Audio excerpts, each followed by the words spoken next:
Hey everybody, Dave Neal here, stand-up comedian pre-pandemic. Now I'm stuck in my apartment. Yesterday, Trump said he's gonna ban TikTok. Let's talk about it. Okay, so TikTok has over 100 million users in the US, and it's lip syncing, fail videos, stunts, comedy, booty shaking, a little bit of everything. It's not just Generation Z, there's a lot of millennials and older people on it as well. The one thing that users love about TikTok is the ability to go viral. It's actually got an algorithm that works for the users. Unlike Facebook or Instagram, their algorithms are dumpster fires. You don't get any of your content seen unless you're super famous, have a verified check mark, it's all within your friend circle. But TikTok has a merit-based algorithm. They show your video to a couple hundred people. If they like it, they show it to a couple thousand. If they like it, boom, you're famous. Now, there's definitely a problem to this type of algorithm when a large section of your user base is underage. There's some racy content happening out there. Dan Hall from The Sun called TikTok supercharged catnip for fueling the sexualization of underage girls, and he's not exactly wrong either. Luckily, this app wasn't around when Epstein and Ghislaine Maxwell were in peak pedo mode. This is just a normal reminder for moms and dads that you need to monitor your kids' social media activity, okay? That's it. So yesterday on Air Force One, Trump said he's going to cancel TikTok, and this obviously was big news for a lot of the users.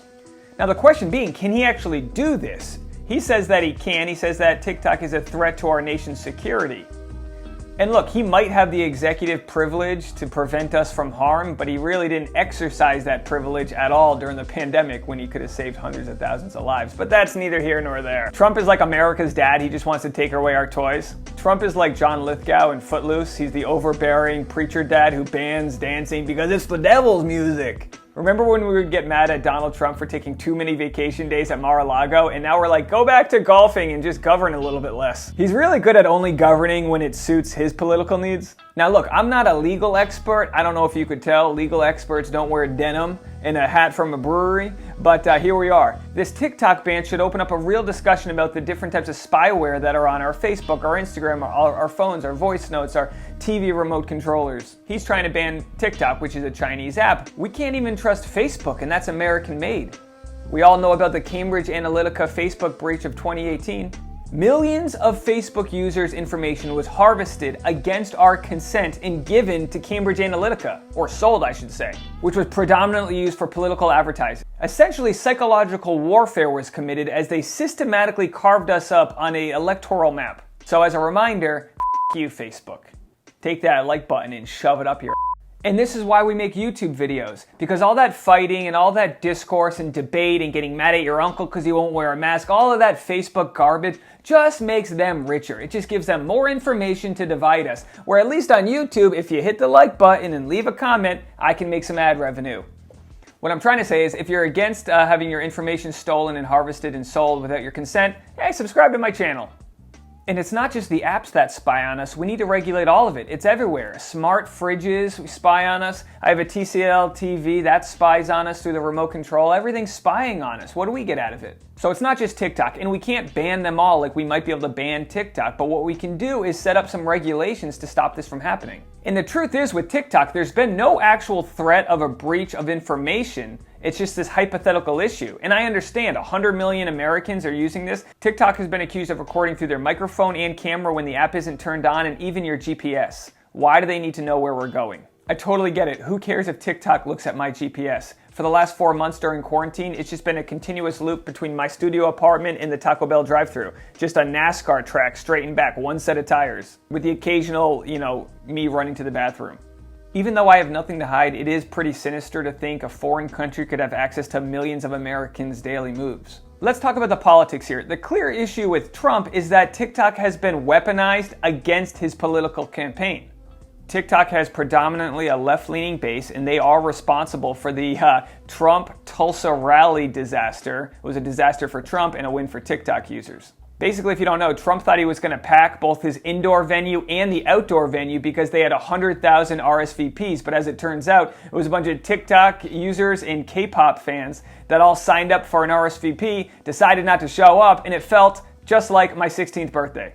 Imagine how angry Trump must have felt to see a bunch of empty seats in the stands and know that an app made in China was responsible for that. But the fact is, these were Americans that made that choice. We've all rallied behind it. Now, politically speaking, this will not be a good thing if Trump bans TikTok, because while a lot of the users are under 18, there's a lot of people that have never voted before that are on TikTok. They probably don't like the fact that during a global pandemic, they're having their digital playground taken from them. And if we know one thing about Trump, he is a man who seeks vengeance. Look, solutions have been attempted. Microsoft offered to buy TikTok in the USA division and get rid of all of the issues that we were talking about. Get rid of all the spyware and all those backdoor, data issues. Trump said no to that. And since TikTok is primarily a left-leaning app right now, it's been used to rally a bunch of young new voters. Kind of feels like campaign fraud to me. The question is suppressing a communication network also taking away someone's free speech? The ACLU just tweeted, with any online platform, we should be worried about the risk of private data being funneled to abusive governments, including our own. But banning an app like TikTok, even if it were legal, threatens our freedom of speech and doesn't fix the broader issue of surveillance. TikTok is divisive. People that don't use it hate it. TikTok is like a bouncy house. When your neighbors rent one, you hate it, but the second it's on your own turf, you're stuck in it for hours, you come out sweaty, craving an ice-cold Capri Sun. If you get rid of TikTok, then the big tech companies make their own version and we do nothing to solve the issue of data mining. Here's what I say. Let Microsoft buy the company.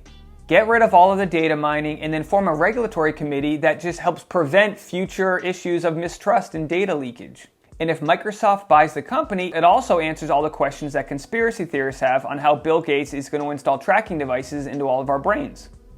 Joke's on you, conspiracy theorists. He's just going to put it in our smartphone. You can't carjack somebody if they just want to hand you the keys. Well, I've been Dave Neal. If TikTok still exists by the time you see this, you can go find me over there or check out my podcast, stand-up comedy videos, or other reaction clips.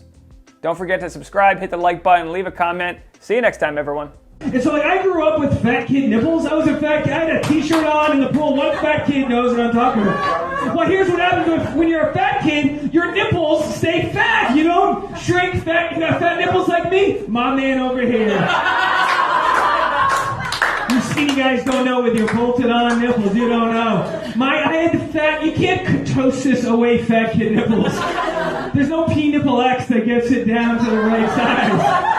My nipples aren't even circular anymore. They've fallen under their own weight. They look like a guy trying to read the dollar menu at a McDonald's drive-thru. I have nearsighted nipples. I'm sorry if I'm gross. Nearsighted nipples. I got 2-for-1 filet of fish nipples just trying to read.